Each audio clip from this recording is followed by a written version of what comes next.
ways of curing it.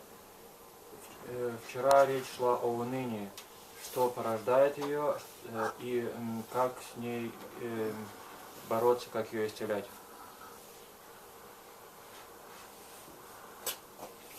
And I think it's important to recognize what the traps are in the spiritual life. И я думаю, нам важно понять, какие существуют капканы, ловушки в духовной жизни. When we don't know what something is, we either ignore it or we get overwhelmed by it. Когда мы не знаем, с чем мы сталкиваемся, что перед нами предстает, мы или не обращаем на это внимания, или не знаем, как нам поступать.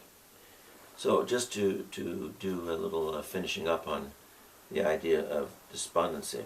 Закончить тему эту о унынии, чтобы закончить тему о унынии. If you remember that despondency and despair never come to the person who lives the life of sharing in community under obedience.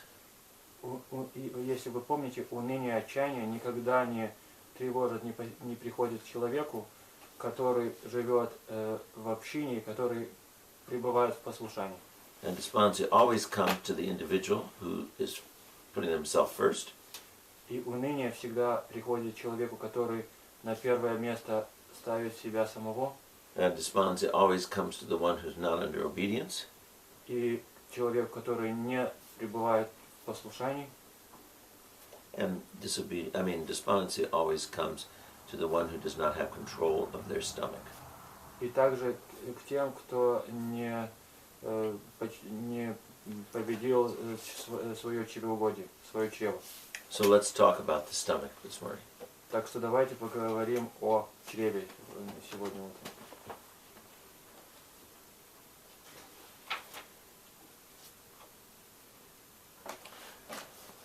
Gluttony, or the desire to consume, чревоугодие или желание поглощать, потреблять, is the hypocrisy of the stomach. Это лицемерие чрева. For when the stomach is glutted, filled, потому что когда чрево наполнено, it complains it does not have enough.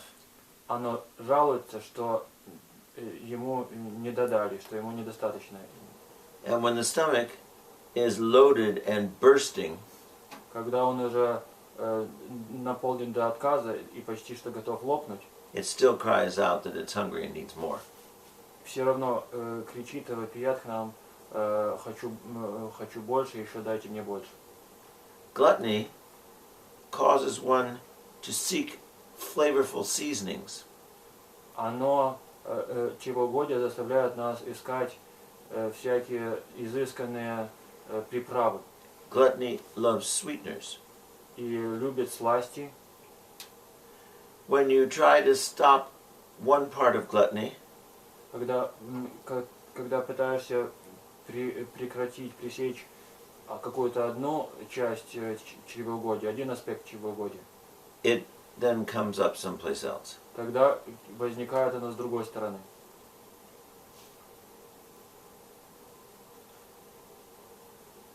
The fathers tell us that satiety, when you satisfy, when you are filled in food, it is the father of fornication.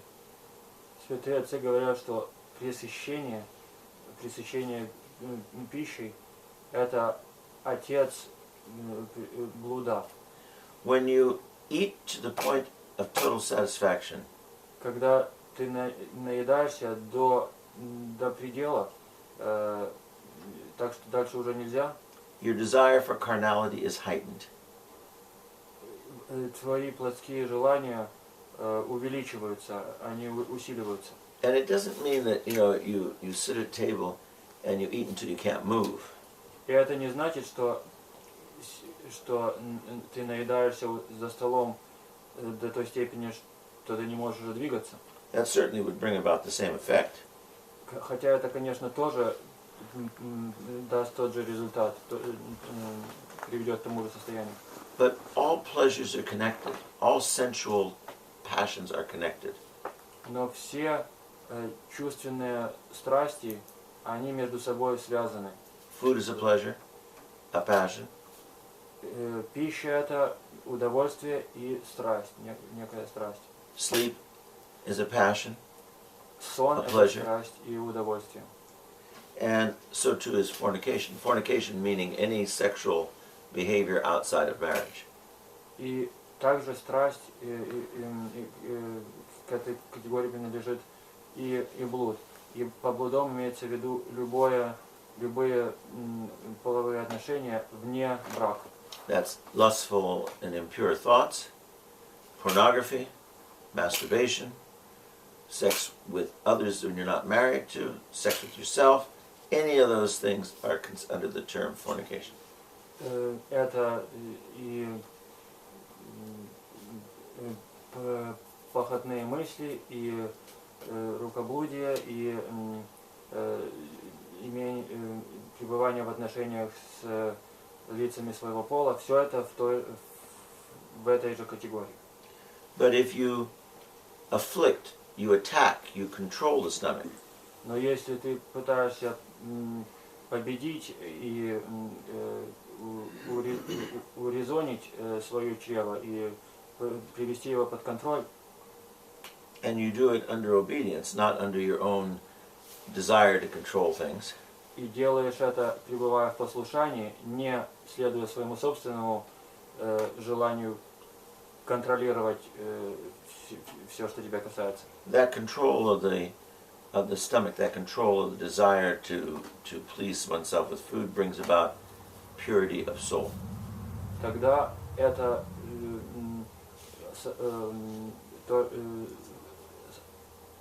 самообладание и самоконтроль над своим чревом, он приводит человека к чистоте души.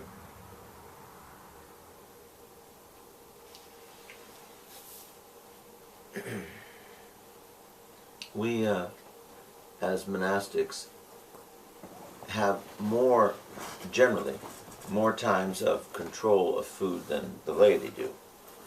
В общем и целом, монашествующие более чем миряне практикуют, так сказать, контролирование своей пищи. In most cases, food is provided for you. You don't have the choice of going out and finding what you want. Чаще всего пища тебе предоставляется, и у тебя нет возможности и выбора искать и выбирать то, что тебе самому по душе. But the monk who is a glutton on non-fasting days, Но монах, который чревоугодник во время не постных дней, eats all those things he loves with plenty. He fills himself. ест то, что ему нравится, до пресыщения. Он себя заполняет едой. He will suffer greatly spiritually.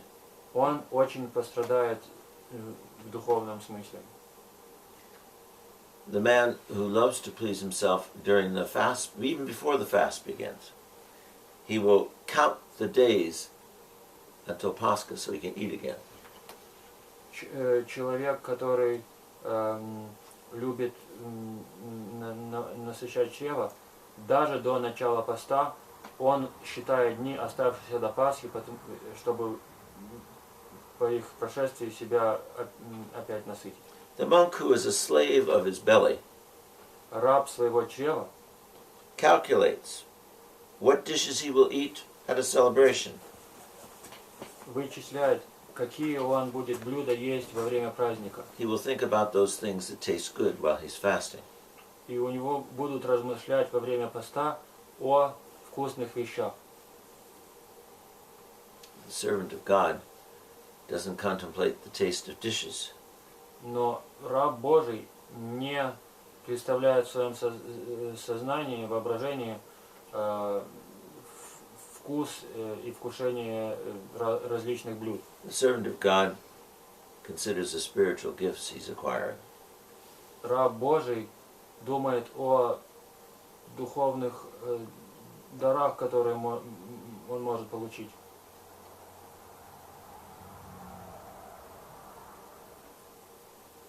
It's something we have to be very careful of.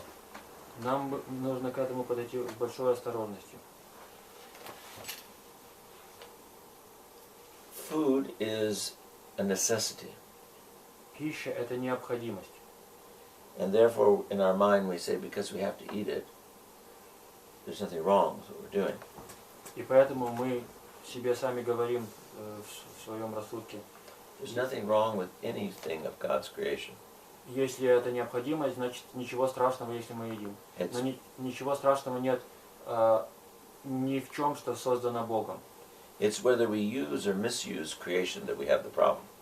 Но в том, правильно мы или неправильно используем создание Божие, в этом состоит проблема. There are certain of the passions that are in and of themselves, when used correctly, are not a passion, but when misused, they become a passion. Некоторые страсти таковы по своей природе, что когда мы их используем согласно, когда мы используем их правильно, это не является проблемой. Но когда мы их используем неправильно, это становится проблемой и не идет нам во благо.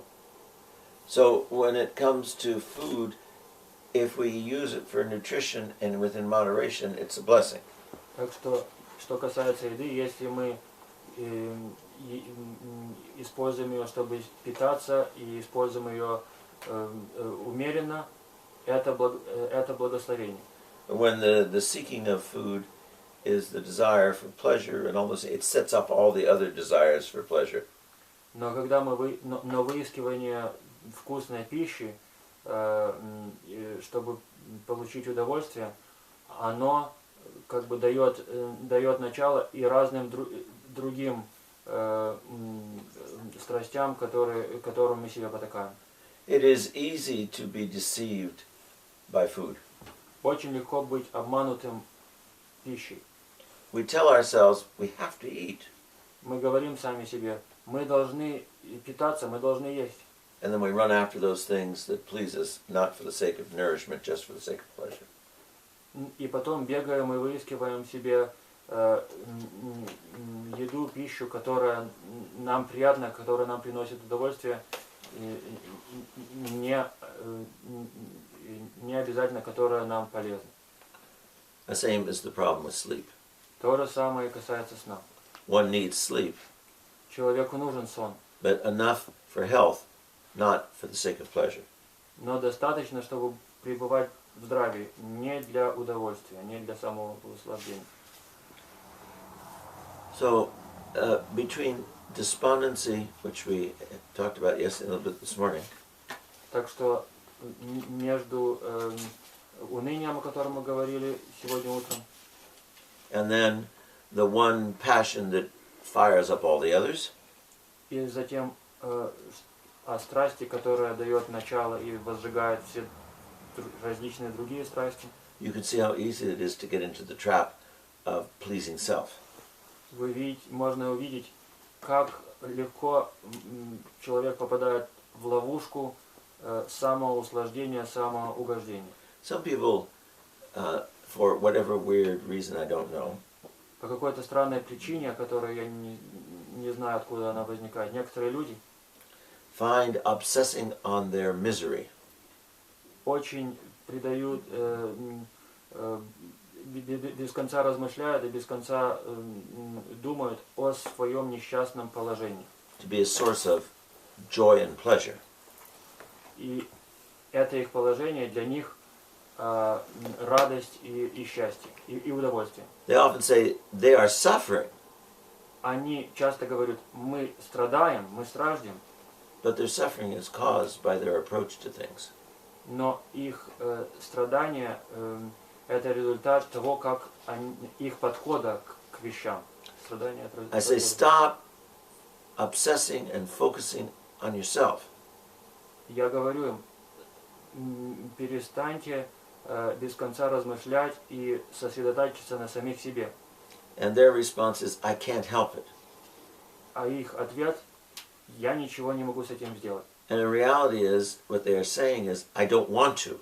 I've chosen to think about it. Но что они говорят по-настоящему, и реальность состоит в том, что я не желаю, не хочу этого делать.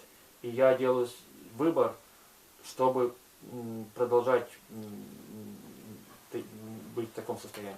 And most often, what they really don't understand is that by their constant thinking about it, it controls them.